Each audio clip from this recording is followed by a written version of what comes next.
It's Reverend Kim Polchow here, standing behind Marshfield United Methodist Church that I pastor, and we present the streams, MUMC, here on YouTube. I want to welcome you to today's service and let you know that I'm going to be talking about yarn, of course. I'm going to be talking about the temptation of Jesus, and we're going to prepare ourselves for Lent, which is actually a time of preparation for Easter. So it's like double preparation service. Welcome to the streams.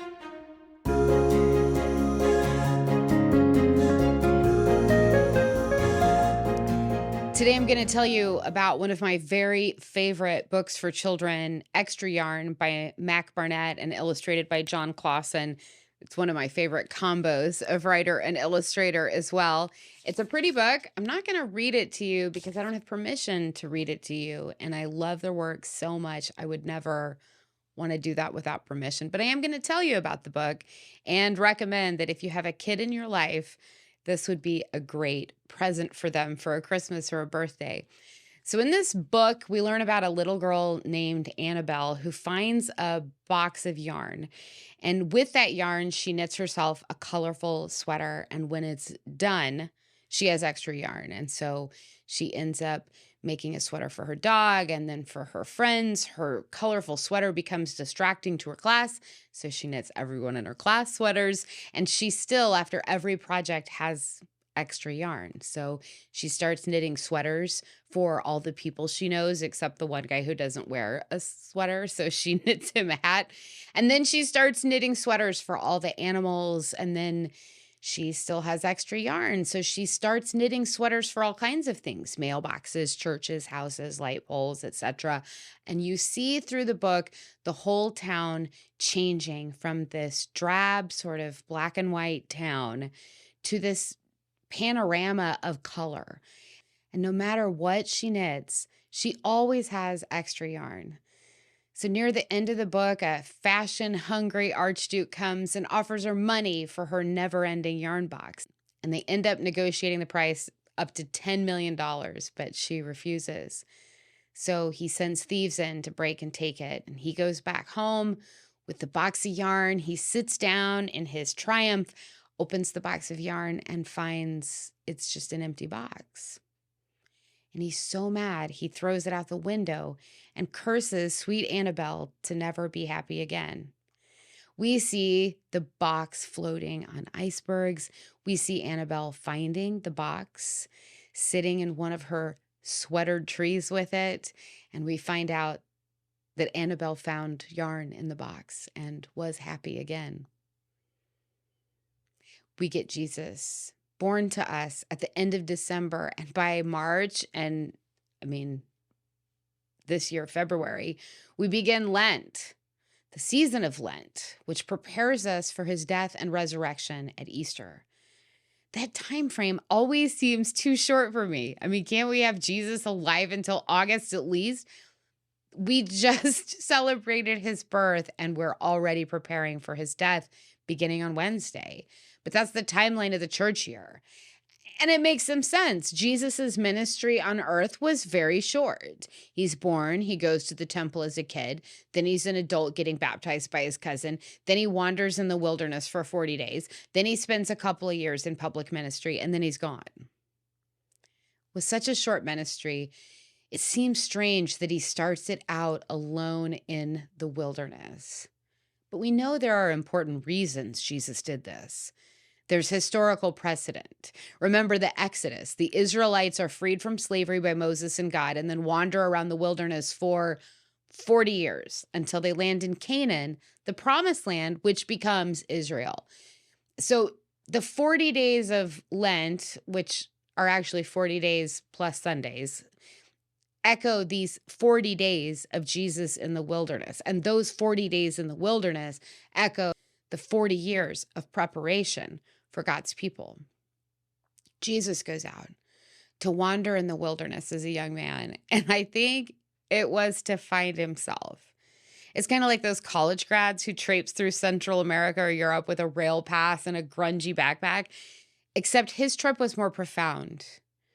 Jesus goes out there to find himself, to be really, truly human. And out in the wilderness, he experiences hunger, thirst, and loneliness. He's probably uncomfortable, probably cold and hot at various times. There's no one to talk to as he's living rough and feeling low. I don't know if you've ever been in a dark place before, but I would guess you have, because it's part of the human experience. We know what it's like to be hungry and tired, thirsty and alone, dirty and cold.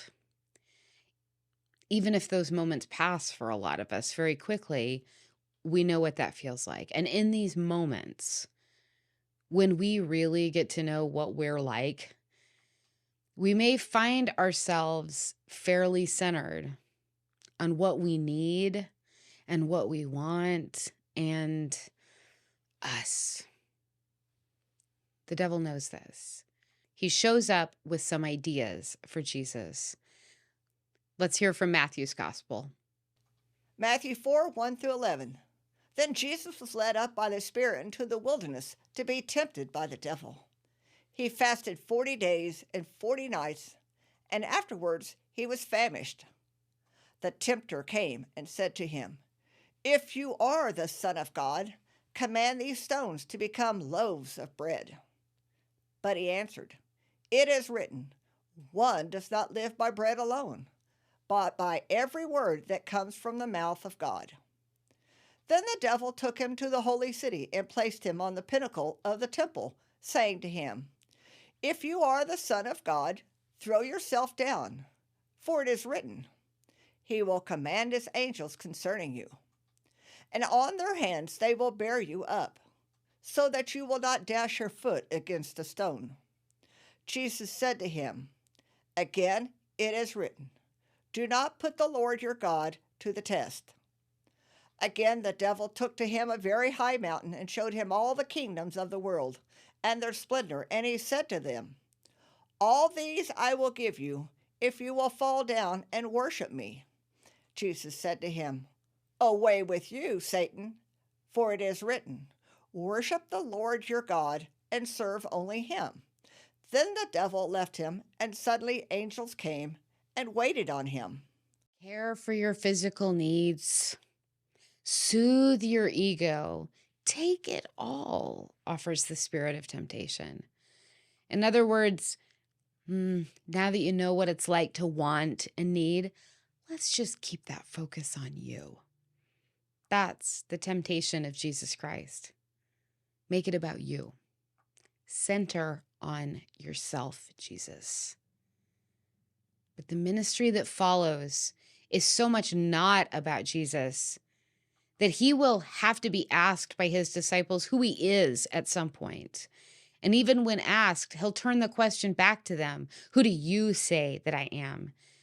His ministry is about other people. His life, his death, his resurrection is all focused outward, not inward. Jesus is a conduit of love that flows down from above and out through him to all the people he meets. Down from God into Jesus, doesn't stay in Jesus, right? It flows out to us. And we wouldn't know God's love if Jesus had given in to the temptation that was given to him at one of his weakest moments. Jesus, just make it all about you. I love this book about the extra yarn. A friend gave it to me when Jay was born because I always seem to have extra yarn. I have a garage full of it. There's yarn in my closets. There's yarn in my fiber studio. There's yarn in the living room. There's a lot of yarn in the living room. My bedside table is pretty much yarn storage because you never know when you're going to wake up in the middle of the night and need to crochet something. There is yarn in my car. There is yarn in my office. I just never know when I'm going to need yarn. So I always have yarn. Annabelle also has a lot of yarn.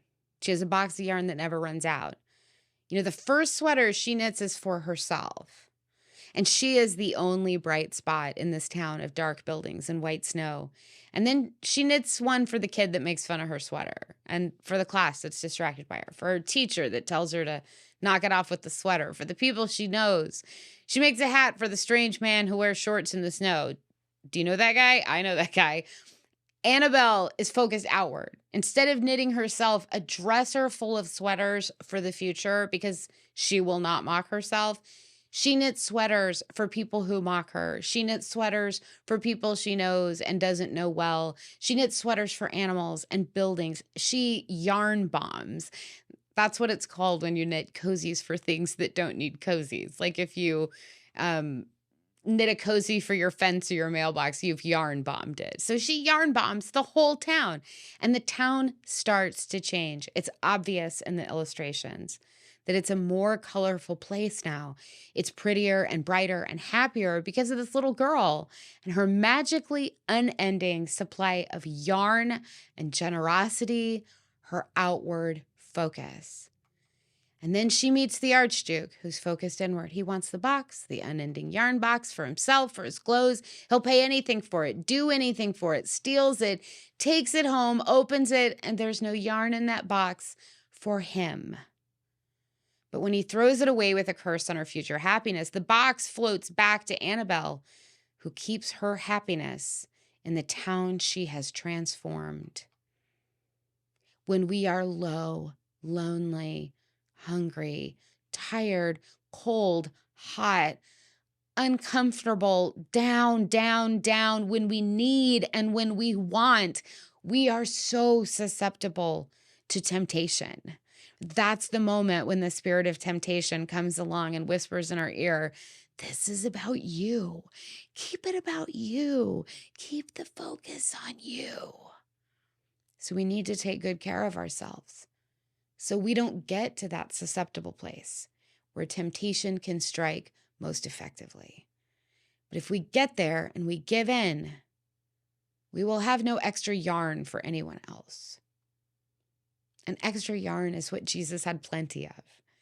He changed the place he was in. He made it brighter and prettier and happier by focusing on helping other people live better lives. He changed the whole world because he kept his focus on the world, even when he found himself in the wilderness and felt that dark place that is part of the human experience. He kept his focus on you and me, even when he was so tempted to make it about him. When we are down and out, when we've been wandering in the desert, will we be tempted to cross the line from self-care into wallowing in our misery or doing absolutely anything to stop our misery? Or will we find our extra yarn, pick up our needles, and knit someone else a beautiful sweater? May you experience a blessed season of Lent. We will be talking about Lent here on the streams. If liturgical seasons are new to you, this will be a very interesting season. I thank you for letting us spend this time with you as we all prepare for Easter. Amen.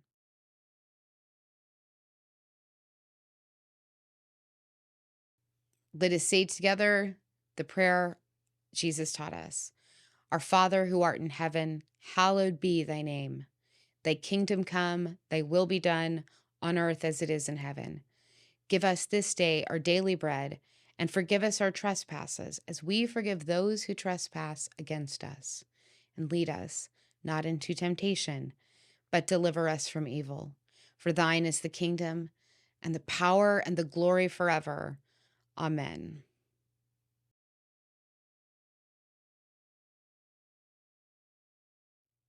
Here's your blessing for the week.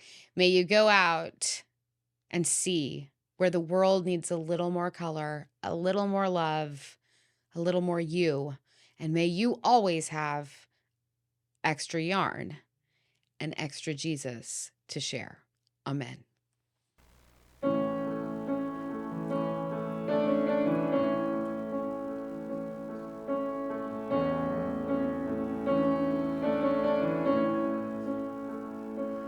I love you, Lord. Oh, your mercy never fails me. All my days I've been held in your hands. from the moment that I wake up until I lay my head. Oh, I will sing of the goodness of God. With all my life you have been faithful,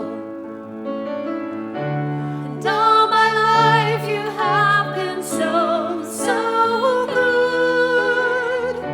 With every breath that I am able, oh, I will sing of the goodness of God. I love your voice. You have led me through the fire. In the darkest night, you are close like no other. I've known you as a father. I have known you as a friend.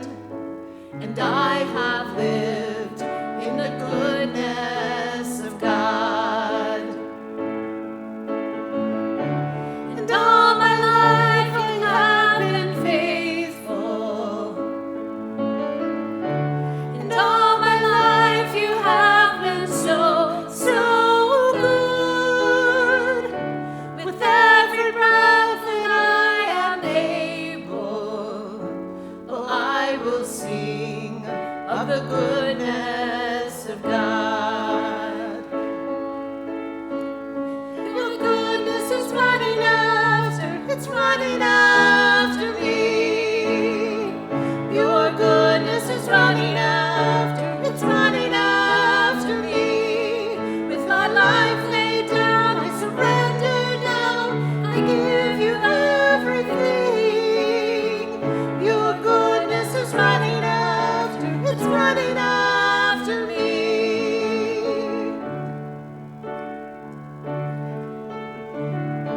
And all my life it has been faithful.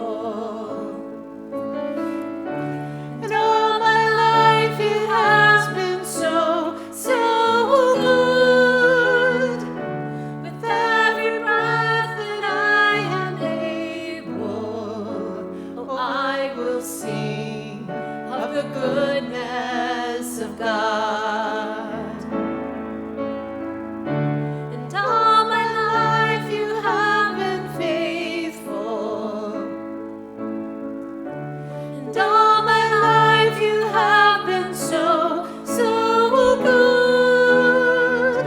With every breath that I am able, oh, I will sing of the good